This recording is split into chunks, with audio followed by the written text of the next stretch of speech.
If you're considering a relocation to the West Houston area and Fulshear is at the top of your list, congratulations, it's you and almost literally everyone else. For years now, Fulshear has been hitting the news cycle for being one of the fastest growing zip codes in the entire U.S. And it's easy to understand why. Fulshear blends the charm of Old Town Texas with the ease of access to the greater Houston area.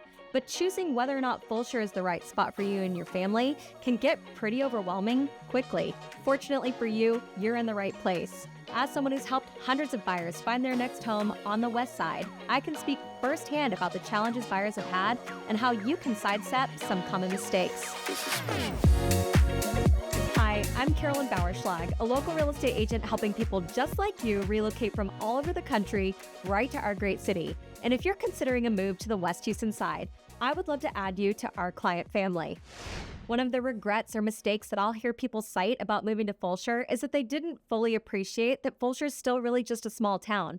Now, this one's kind of funny to me, right? Because Fulshear is often marketed as a small town in Texas that has big city appeal, right? But I think what people are expecting is perhaps like a well-planned out suburb. And what they're seeing instead is the active change of existing farm and ranch land into neighborhoods, right? So to put a different perspective on this, what you might encounter when you move to Fulshear is a attitude, or at least a feeling amongst existing residents that Fulshear is growing too fast and that they don't like the change, right? Even just 10 years ago, if someone said, I live in Fulshear, Texas, your first thought would be, wow, that's kind of far. And really, it's only post-COVID where it starts to feel like Katy and Fulshear now touch, right? So when you talk to residents, what they might say is, we don't like all the people coming out this way. Or you as someone moving out this way might feel frustrated that maybe businesses aren't open on Sunday, or that something might be shut that you were expecting to go to on a random Tuesday or Wednesday, right? But these are shopkeepers, these are retailers that are operating family-owned businesses, and they have families that they themselves want to be with, right? Like when people go to downtown Fulshear, it's really just it used to be a blinking light intersection at 359 and 1093, or what is now starting to be the West Park toll.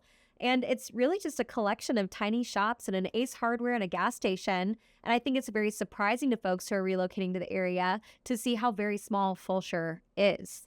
Now, the best advice that I can give anyone choosing to relocate to an area is to avoid a mistake in choosing the wrong place to live by just coming to visit.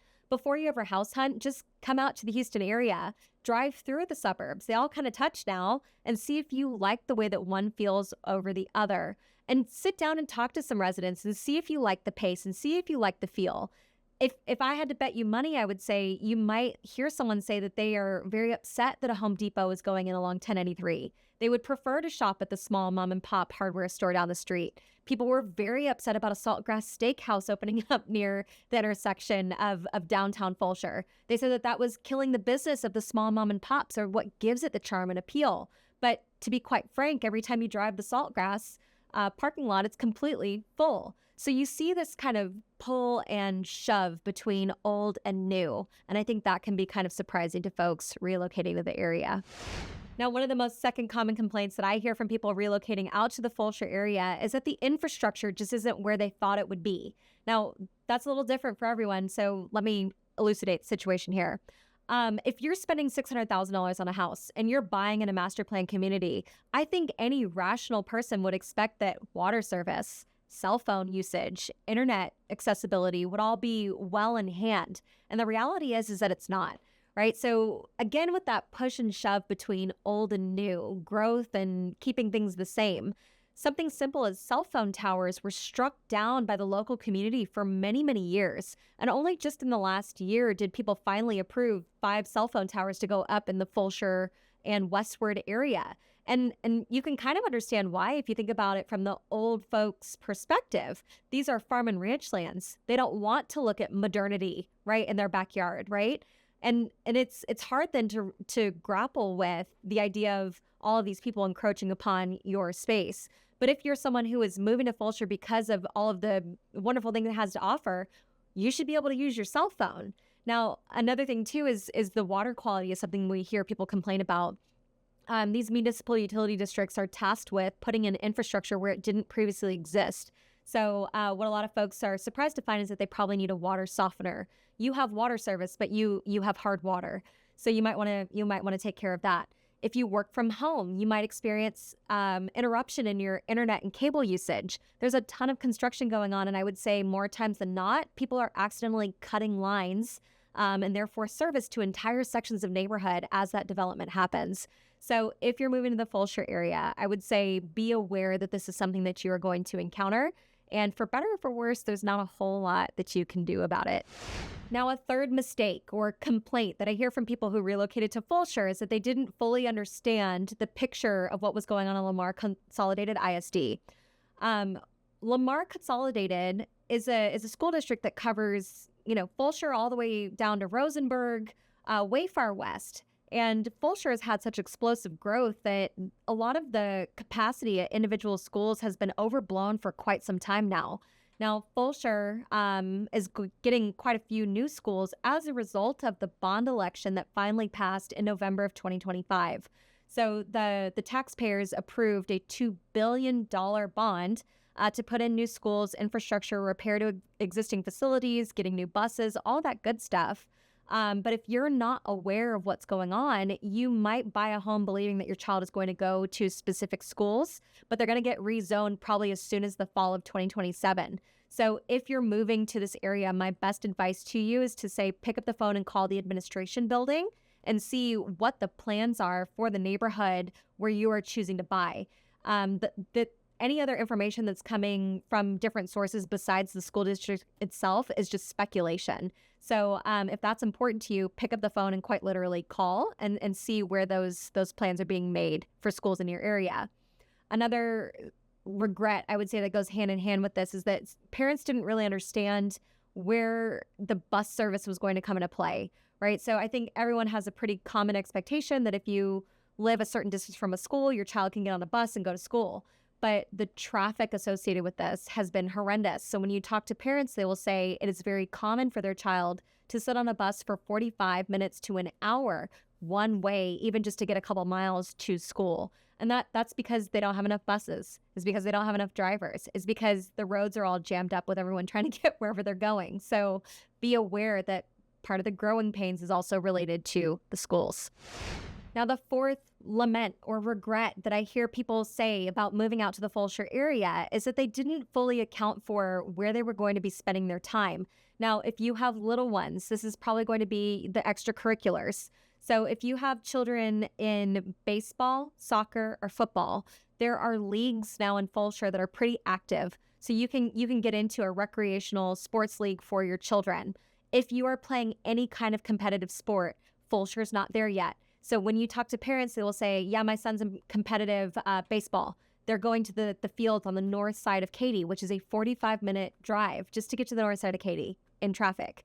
If you have children that are doing club volleyball or club tennis, they're going to Memorial. Now, you can get on the West Park Toll and drive there, but you're also sitting in 45 minutes to an hour of traffic. So you really need to consider the life that you are going to live when you move out to this area according to the interests that your children have.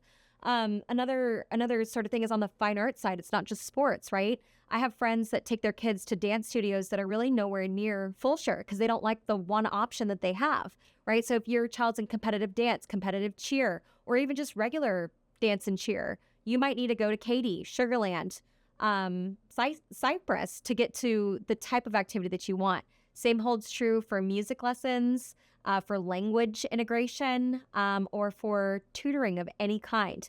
You are quite literally moving out to a small town, and the small town is not meant to support a population that needs every finer athletic or academic interest of the children that are living out in that area. Now, I will say if Fulshear is for you, and you've zoned your search into Fulshear, and this is where you want to live, a solution to this might be to be closer to 1463. 1463 is the artery that connects I-10 to 1093. It mostly runs north-south, and I would say the highest concentration of those creature comforts like tutoring or fine arts or lessons or dance cheer gyms, whatever, is going to be on the border of Katy and Fulshear, which is going to be that 1463 deal. So Cross Creek Ranch might be a good neighborhood for you to search if that's going to be important to you. Now, the fifth sort of regret or mistake that I hear people talking about when they move out to Fulshear is that they did not fully appreciate what traffic was going to look like in the area.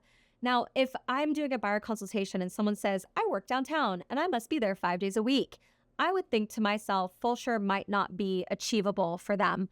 You are going to sit in really difficult traffic every single day of the week. Now, what's difficult for one is maybe easy for another. But to put it differently, I would say if you're trying to get to 610 or to get to downtown, I would budget an hour in peak commuting times, maybe even hour 10, hour 15 to get where you need to go. And if that sounds unappealing for you, then I would say maybe Fulshear isn't right. Now, if you go on to the Texas Department of Transportation's website, or TxDOT, you're going to see that there's lots of projects that are happening for roadway expansion in Fulshear. But what I like to gently remind folks is that there's a big asterisk on that, which is that the West Park toll is going to cost you money to bypass the worst of the traffic. So that's something that you would need to budget for. Also, things like the Texas Heritage Parkway, which also connects I-10 to 1093, is a benefit, but everyone's using it, right? So you're still going to sit in traffic. And oh, by the way, once you get to I-10, you're going to sit in more traffic, right? So if you're commuting, let's say 3 or 4 days a week, I would say that's much more palatable than commuting or having to commute 5 days, Monday through Friday, all the time.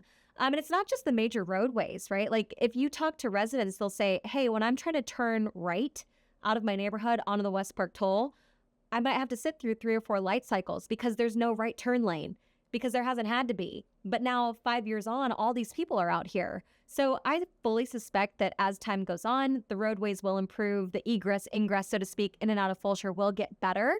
But I would say you need to be okay with the amount of time that it's going to take, because once you get to Fulshear, it is a nice, pretty, beautiful bubble. With all the research you're doing, I'm confident that you will probably sidestep a lot of the common pitfalls of living in Fulshear. But if this is something that you want to hash out on a more personal or one-to-one basis, please feel free to give me a call. I've lived in this area for the majority of my life, and it would be a pleasure to help you find your next place in Fulshear. If you're thinking about relocating to the West Houston area, I would love to be your realtor. Make sure to check the description below where you can find my direct contact information. And if you found value in the information you heard here today, make sure to click the link below and subscribe, because we put content like this out every single week. See you soon.